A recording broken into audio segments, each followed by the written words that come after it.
Maayong hapon mga higala o karong adlaw. Akong ipalaila sa inyo ang bag-ong electric 3-wheeler brand nga naa diri sa Pilipinas, which is nakabase kini sa Cagayan de Oro City. O kini ang Atoll Mobili. Kini si Mobili is isa ra ni siya sa mga variant ni Atoll EV. O karong adlaw, akong i-explain sa inyo ang iyahang specs, features o performance. Tara, ubani ko ninyo.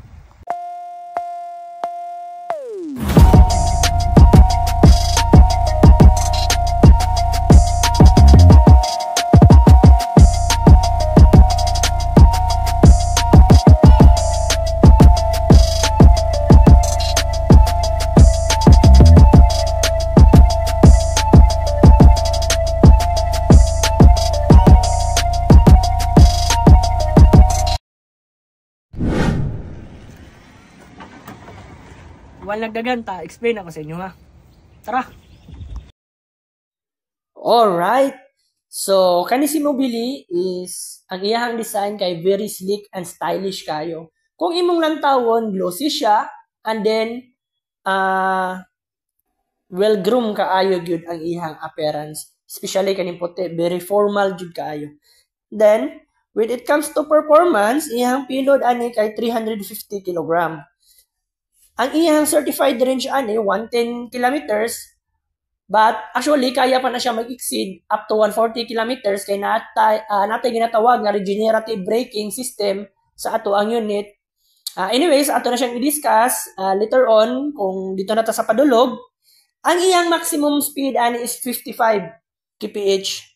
And then iyang charging time is 4 to 5 hours only, no?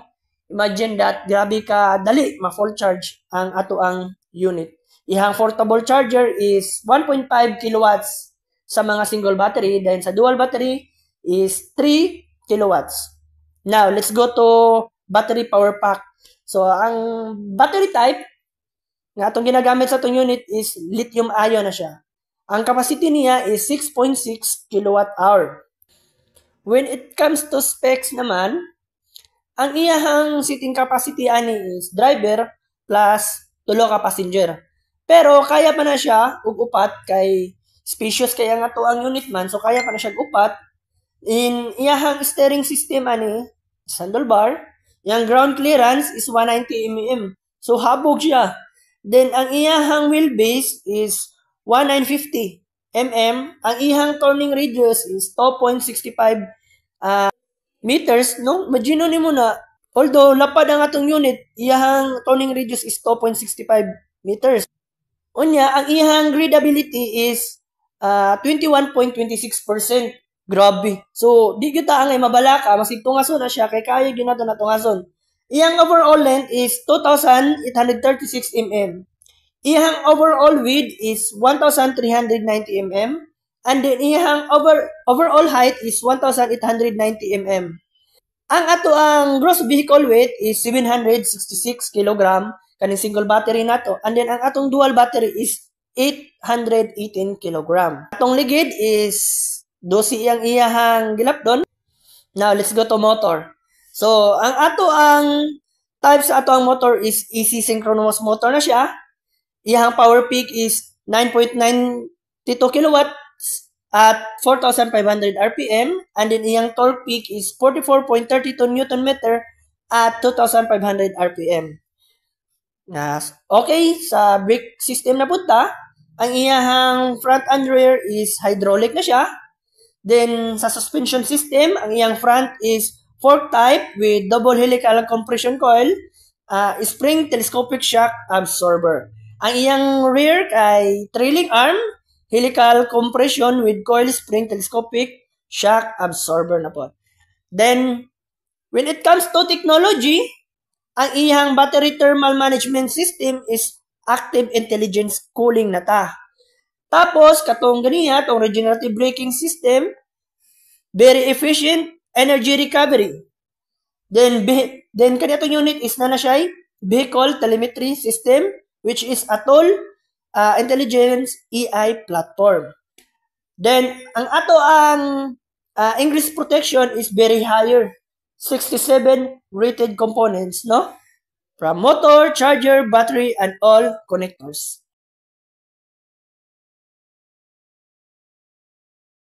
And now, I'm going to tell you the features of our Atol Mobile. Okay, magsugod ta sa dashboard assembly.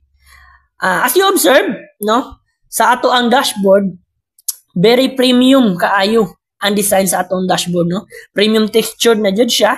And then, ako ang ganahan ani kang Atol kay ang iyang handlebar is very muscular jud kaayo siya.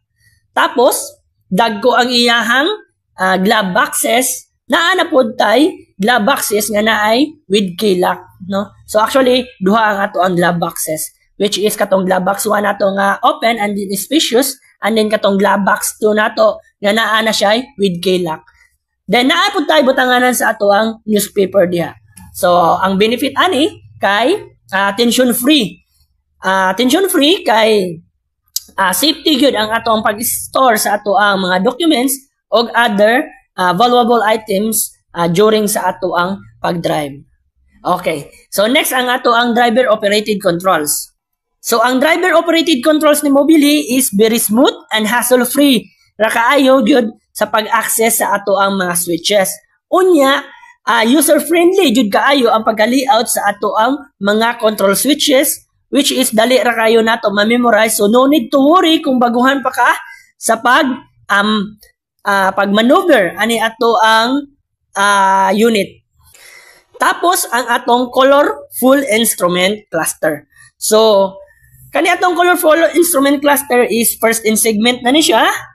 First in segment digitalized instrument console.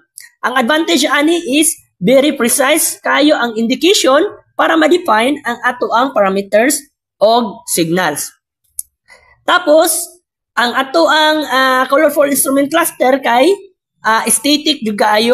So sa drive modes niya is very easy ra jud kaayo og effortless ra kay atong driving ani. Kay kung inyong makita sa iyang sa iyang drive modes is control switches lang siya, no.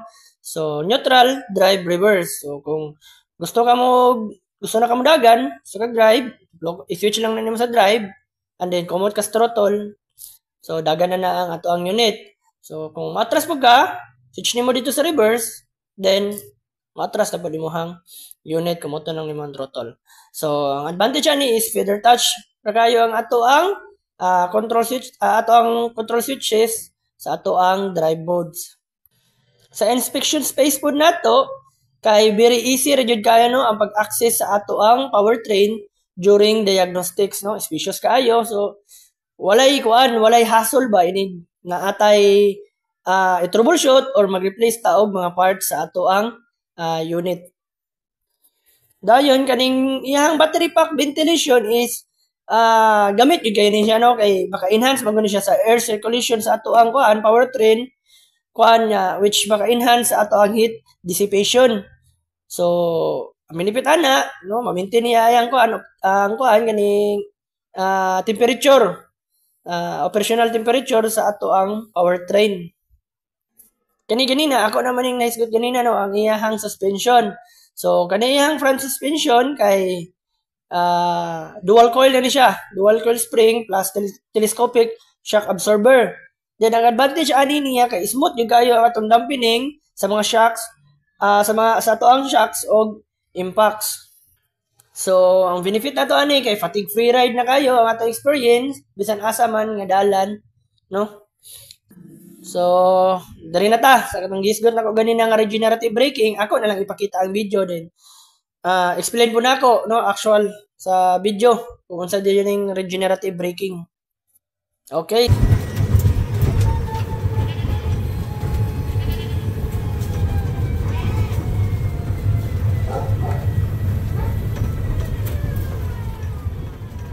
So karon naipadulhog, ano ko palantaw prang.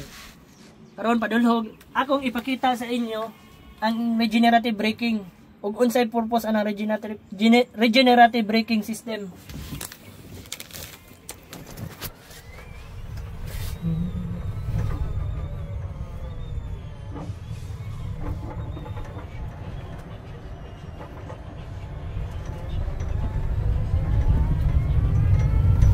Kana makita ninyo nga regen dira Mao na siya. So kung downhill di ay unya di ta magkumot sa tong throttle or kanang ginatawag na to nga free wheel, while magtuyok atong ligid mawata nagkumot sa throttle, mag-charge di ang atong battery ana. So kani di si atol mobile, kani siya single battery ra ni natay duha ka klase, which is single and dual battery. Kani single battery ra ni ang atong gigamit. So kani siya iyang certified range ani is 110 km. Pero kay tungod na amantay ginatawag nga regenerative braking system, so kaya pa na siya mag-exceed up to 140 km. Just imagine that, no? Kung dito ta sa gasoline type, dito sa traditional, kanang 110 km, sure jud ko, more or less, imong matubil na 300. Pero kani, imagine nimo, more or less 50 ra. Kaya na kayo mo ng 110 km. So, grabe yun ka tipid in terms sa cost ang kaning electric vehicle. Sa kuan ta, AI telematics niya. So, ang atong unit niya is very advanced na kaya ang atong technology kaya naka AI telematics na siya. So, kani si Atol Intelligence, no? Ang tanan niyang components kay nakakana na can connected. So, which means ang iyang components ana is interconnected na sila tanan na sa communication. Kaya nga to ang unit kay just like sa computer, kung ang computer na ay kaning CPU, ang ato pong unit na po ginatawag nga VCU. So mo na siya utok sa ato ang unit. So kana siya, it provides safety, reliability, and better operation. So it helps to get over the air updates, no? Remote diagnosis na siya, and then preventive maintenance for smooth operation. Kay ang inyong unit is makita yun na sa amo ang platform 24/7 na siya nakamonitor sa amo, so makabalumi kung unsay sitwasyon sa inyong unit. And then ang inyong pong unit is naana siya GPS. So for example, inyong unit, inyong pauslan sa inyong kaila, igagaw ba ka or igsoon, matrack nimo kung asa na imong unit. O gamit po gani siya sa mga fleet operation na to, so natay negosyo, no, mahibalaan yun na to, asa gidala sa tong driver, nga kanang mga driver na to nga seat lover, wajid na ganan. Okay, so ang sunod na to kay ang iyahang VCU. So kaning VCU mo na iyang vehicle control unit, no? Just like I said ganina, iyang VCU mo na siya mag-control sa flow sa electrical energy from battery pack, and regulates the power and torque output of motor. Then iyang VCU has inbuilt BMS. Kaning BMS mo ni ang battery management system, which magmonitor siya sa cell voltage, temperature, state of charge sa ato ang battery, and limits power input and output for thermal and overcharge protection. Then ang atong BMS pod kay can isolate battery pack from source and load when necessary. So grabe jud siya ka-advance ang iyang technology, guys. Okay, so I think maura to siya, guys. Thank you for watching. I hope you enjoyed learning about the future of transportation with our Atul electric three-wheeler. Stay tuned because there's more exciting content coming your way. You can contact us through Gmail at marketing.atulph@gmail.com or follow us on Facebook at AtulEPHL International Corporation. O pwede na po mo matawag sa among numero 0954-388-8064 or di kaya bisitahon mo ninyo sa among showroom diri sa Blessing Building, Corrales Avenue, Cagayan de Oro City. So until next time, guys, drive green, stay safe, and we'll see you in our next video.